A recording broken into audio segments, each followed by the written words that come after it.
तर मित्रांनो, mini Creta मार्केटमध्ये आलेली आहे. व्हेन्यू नेक्स्ट जनरेशन तुम्ही पाहत आहे आणि फ्रंट लुक तुम्ही पहा.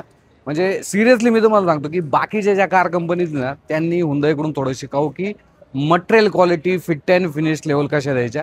आणि ही गाडी जर पाहिली डिझेल इंजिनमध्ये असणार आहे, ब्लॅक कलर आणि 3 इंजिन ऑप्शन जे आहे ते ह्या गाडीमध्ये आता देण्यात आलेले आहेत, जे की आधी देखील होते. But diesel automatic first time ह्या व्हेरियंटमध्ये देण्यात आले. आधी जर पाहिलं व्हेन्यू डिझेल तर होती, पण मॅन्युअलमध्येच इथे कंपनीने जे आहे ते ऑफर केलेली होती. बट आता फायनली ॲटोमॅटिक सुद्धा या गाडीमध्ये देण्यात आलेली आहे. आणि प्राइसिंग जर पाहिली तर 7,90,000 अशा एक शोरूम प्राइस जे 1.2 लिटरचं नॅचरल ॲस्पेड पेट्रोल इंजिन आहे तेच फक्त प्राइसिंग जे आहे ते आलेली आहे स्टार्टिंगची 7,90,000. बाकी तर जे प्राइसिंग आहे ते अजून मार्केटमध्ये जे आहे ते हुंदाईने लॉन्च केलेलं नाही आहे. बाकी आपण थोडंसं फ्रंट प्रोफाईलमध्ये बोलूया. फ्रंट प्रोफाईलमध्ये जर पाहिलं तर एक बोल्ड जो लुक आहे हा तुम्हाला इथे पाहायला मिळतो. कनेक्टेड ज्या DRS आहेत त्या इथे ऑफर करण्यात आलेले आहेत. हेडलॅम्प जर पाहिले तर पूर्णपणे LED शेपमध्ये तुम्हाला मिळून जातात. इथे जर पाहिलं टर्न इंडिकेटर आहे. ओव्हरऑल एक चांगल्या प्रकारचं जे मटेरियल क्वालिटी हे तुम्हाला इथे पाहायला मिळते. फ्रंट पार्किंग सेन्सर आहे आणि 6 फ्रंट पार्किंग सेन्सर तुम्हाला मिळून जातात बरं का. इथे देखील फ्रंट पार्किंग सेन्सर आहे. अलॉयचं डिझाईन तुम्ही पाहू शकता. 16 इंचचे अलॉय जे आहे ते तुम्हाला इथे मिळून जातात. 275 60R 16चा जो टायर प्रोफाईल हा इथे देण्यात आले. ग्राउंड क्लिअरन्स जर पाहिला तर हा जवळपास तुम्हाला 195 mm गाडीमध्ये मिळणार आहे. सोबतच 360 डिग्री कॅमेराचा फीचर आहे तो इथे जर पाहिलं कॅमेरा देखील देण्यात आलेला आहे. ॲडास लेवल 2 चे सुद्धा फीचर जे आहेत या गाडीमध्ये देण्यात आलेले आहे. इथे जर पाहिलं तर ॲडासचा जो कॅमेरा हा देण्यात आलेला आहे. सोबतच इथे खालच्या साईडला जर आपण आलो तर जो रडार आहे तो इथे देण्यात आलेला आहे. सो अशी काय तुम्हाला फ्रंट आणि साईड प्रोफाईलमध्ये गाडीचा ओव्हरऑल जो लुक आहे हा इथे पाहायला मिळतो. गाडीची लेंथ जर पाहिली पूर्णपणे तर ती 4 मीटर असणार आहे. आणि सोबतच जो व्हील बेस आहे ना आधीच्या व्हेन्यूचा 2500 mm होता, आता इथे 2520 mm व्हील बेस झालेला आहे. सोबतच गाडीची हाईट जर पाहिली ना आधीच्या व्हेन्यूपेक्षा 48 mm ने वाढलेले देखील आहे. त्यामुळे ओव्हरऑल तुम्हाला तो जो टॉल डिझाईन आहे ना हे व्हेन्यूमध्ये इथे नक्कीच पाहायला भेटतं. आणि महत्त्वाचा राहिला प्रश्न ह्या गाडीचा जो प्लॅटफॉर्म आहे ना हा K1 प्लॅटफॉर्म आहे, जे की किया सेरॉस आपण जी पाहिलेली आहे K1 प्लॅटफॉर्ममध्ये तर तीच इथे तुम्हाला तो जो प्लॅटफॉर्म हा पाहायला भेटतो. त्यामुळे ओव्हरऑल ती जी मटेरियल ऑफ सिलेक्शन आहे, मटेरियल क्वालिटी आहे ना ही तुम्हाला इथे चांगली पाहायला मिळणार आहे. बाकी इथे जर पाहिलं तर व्हेन्यूचा एक सेपरेट पॅनल आणि इथे नाव तुम्ही पाहू शकता. रूफ रेल देण्यात आलेले आहेत. नॉर्मल साईजचा सनरूफ तुम्हाला इथे मिळून जातो. आता महत्त्वाची गोष्ट काय माहिती का, तुम्ही जर पाहिलं तर इथे सनशेड देखील रिअर साईडला कंपनीने ऑफर केलेले आहेत. हे माझ्या मते चांगलं फीचर बरं का. म्हणजे उन्हाळ्यामध्ये जर पाहिलं ना तर हे फीचर नक्कीच कामाला येऊन जातं. बाकी ही गाडी जर पाहिली ब्लॅक कलरमध्ये अशी काय तुम्हाला इथे पाहायला भेटते. इथे तुम्हाला फ्यूल भरायचा आहे. 45 लिटरचा जो फ्यूल टँक आहे हा तुम्हाला ह्या गाडीमध्ये मिळून जातो. आणि रिअर साईडला सुद्धा तुम्हाला जो डिस्क ब्रेक हा इथे ऑफर करण्यात आलेला आहे. बट जे बेस मॉडेल आहे तिथे तुम्हाला मागच्या साईडला जे ड्रम ब्रेक आहे हे मिळून जाणार आहेत.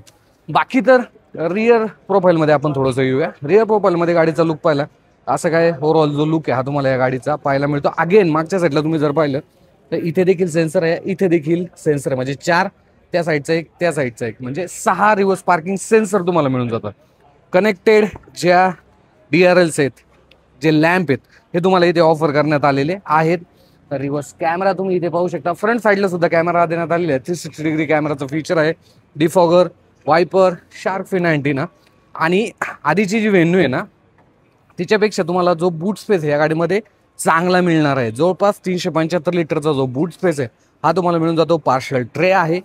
आणि इथे खालच्या साईडला जर आपण आलो तर इथे तुम्हाला जो स्पेअर व्हील आहे R15 साईजचा हा देखील मिळून जातो. बोसचे जे स्पीकर आहेत हे गाडीमध्ये देण्यात आलेले आहेत, जे की माझ्या मते जी म्युझिक क्वालिटी 8 स्पीकर तुम्हाला ह्या गाडीमध्ये मिळून जातात. बाकी तर रिअर प्रोफाईलने जर गाडीचा ओव्हरऑल किंवा साईड प्रोफाईलने गाडीचा लुक पाहिला असं काय तुम्हाला इथे पाहायला मिळतो. डोअरमध्ये जर पाहिलं ना जे मटेरियल क्वालिटी ही तुम्हाला प्रत्येक ठिकाणी एक टॉप नॉच मिळणार आहे. म्हणजे हा जर पाहिला पॅनल जर पाहिला पूर्ण प्लास्टिक आहे, बट सिलेक्शन ऑफ मटेरियल जर पाहिलं ते देखील चांगलं आहे. इथे थोडंसं सॉफ्ट टच मटेरियल यूज झालेलं आहे. पॉवर विंडोचे जे कंट्रोल आहे हे तुम्ही इथे पाहू शकता. तुम्ही ॲडजस्ट करू शकता. लॉक अनलॉकचं बटन देण्यात आलेलं आहे. आणि सोबतच डोअर हँडल जर पाहिले तर अशा पद्धतीनं तुम्ही जे डोअर हँडल आहे ते पाहू शकता. ओके, त्यानंतर सीट जर पाहिले ना हे तुम्हाला व्हेंटिलेटेड सीट्स मिळून जातात. आणि क्वालिटी जर पाहिले ना भाई एक नंबर क्वालिटी तुम्हाला इथे मिळणार आहे. व्हेंटिलेटेड सीट आहे. 4 वे ॲडजस्टेबल जे सीट आहे हे तुम्ही इथे पाहू शकता. जे हाईट ॲडजस्टमेंट हे तुम्हाला मॅन्युअली जे आहे इथे करायची आहे. इथे जर पाहिले इंजिन पुश स्टॉप बटन आहे. आपण आतमध्ये बसूया. गाडीचं स्टेअरिंग व्हील जर पाहिलं तर असं काय स्टेअरिंग व्हील तुम्हाला इथे पाहायला मिळणार आहे. आणि हे जे डॉट तुम्ही पाहताय ना, एक गोष्ट लक्षात ठेवा की ह्या गाडीचं जे EV व्हर्जन आहे ते सुद्धा मार्केटमध्ये येणार आहे. नवीन स्टेअरिंग व्हील, लेदर रेट्रॅप. इथे जर पाहिलं तर मीडियाचे कंट्रोल आहे. इथे क्रूज कंट्रोल तुम्हाला मिळून जाते. बाकी इन्स्ट्रुमेंट क्लस्टर जर पाहिला कर्व डिस्प्ले सोबत तुम्हाला ह्या 2 स्क्रीन मिळून जातात. 12.3 इंचची, 12.3 इंचची. आता सध्या बंद आहे, बट आपण Hyundai Venue जो वॉकअराउंड आहे तो ऑलरेडी अपलोड केलेला आहे N लाईनचा. सो तिथे तुम्ही तो पाहू शकता. इथे सब ऊपर देण्यात आलेला आहे. इलेक्ट्रॉनिक IRM तुम्हाला मिळून जातो. सनरूफ आहे. बाकी इथे व्हॅनिटी मिरर देण्यात आलेला आहे. बाकी फिजिकल बटन सोबत जर पाहिलं तर इथे तुम्हाला मीडियाचे कंट्रोल असेल, इथे ACचे कंट्रोल असेल, हे मिळून जातात. आणि म्हणजे स्पेशली खूप चांगल्या पद्धतीनं हे बटन ऑपरेट होतात. आणि खरंच टचपेक्षा हा जो बटनचा परफॉर्मन्स आहे नक्कीच तुम्हाला इथे चांगला पाहायला मिळतो. बाकी मटेरियल क्वालिटी एक नंबर. इथे देखील स्पेस आहे. इथे ग्लब बॉक्स जर पाहिला तर कूल ग्लब बॉक्स सोबत तुम्हाला ही गाडी जी आहे ते मिळून जाते. टॉप मॉडेल आपण पाहतोय बरं का. बाकी इथे जर पाहिलं वायरलेस चार्जर तुम्हाला मिळून जातो. टॉर्क कन्व्हर्टर तुम्हाला डिझेल मॉडेलमध्ये मिळणार आहे. त्यानंतर इथे व्हेंटिलेटेड जे सीट्स आहेत त्याचे जे बटन्स आहेत ते तुम्हाला इथे मिळून जातात, जे की तुम्ही पाहू शकता. त्यानंतर इथे तुम्ही पार्किंग सेन्सर असेल किंवा 360 डिग्री कॅमेरा असेल ते इथनं ऑपरेट करू शकता. Electronic parking brake with auto hold, drive आणि ट्रॅक्शन मोड जे आहे ते तुम्ही इथनं सेट करू शकता. इथे जे पेडल शिफ्टर आहेत स्टेअरिंगमध्ये हे देखील इथे ऑफर करण्यात आलेले तुम्ही पाहू शकता. इथे जर पाहिलं 2 कप होल्डर तुम्हाला मिळून जातात. सोबतच आर्मरेस्ट आहे. स्लाइडेबल नाही आर्मरेस्ट, बट इथे तुम्हाला आर्मरेस्ट मिळून जातो. इथे जर आपण आलो तर इथे देखील तुम्हाला ओव्हरऑल व्हाईट जे थोडंसं बेश व्हाईट कलरचं जे मटेरियल ते मिळून जातं, बट हे थोडंसं लवकर खराब होऊ शकतं बरं का. ॲम्बियंट लाईटिंग सुद्धा तुम्हाला इथे मिळून जाते. इथे देखील आहे पूर्णपणे आणि इथे देखील देण्यात आलेली आहे. खालच्या साईडला जर आपण आलो तर इथे जर पाहिलं तर टाईप-C पोर्ट आहे. इथे देखील टाईप-C पोर्ट आहे. आणि इथनं तुम्ही जो 12 वोल्टचा पॉवर सॉकेट आहे तो ॲक्सेस करू शकता. ती मल्टी यूज असणार आहे, सो तुम्ही तुमच्या पद्धतीने स्विच करू शकता.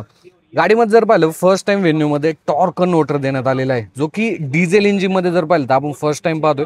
सो असं काय स्पेस मॅनेजमेंट सुद्धा या गाडीमध्ये तुम्हाला नक्कीच चांगलं पाहायला भेटणार आहे. आणि जर पाहिलं बोसचे जे स्पीकर आहेत हे तुम्हाला या ठिकाणी पाहायला मिळतात. आता हे तर झालं फ्रंट साईडने. आपण रिअर साईड एकदा चेक करूया. रिअर प्रोफाईलमध्ये जर पाहिलं तर इथे तुम्हाला जे मॅन्युअलमध्ये सनशेड आहे हे तुम्ही इथे लावू शकता. आणि हे उन्हाळ्यामध्ये खूप कामाचे आहे बरं का. अगेन डोर हँडल असे काय तुम्हाला इथे मिळून जातात. इथे जर पाहिलं तर विंडोचे जे कंट्रोल आहेत ते देण्यात आलेले आहेत.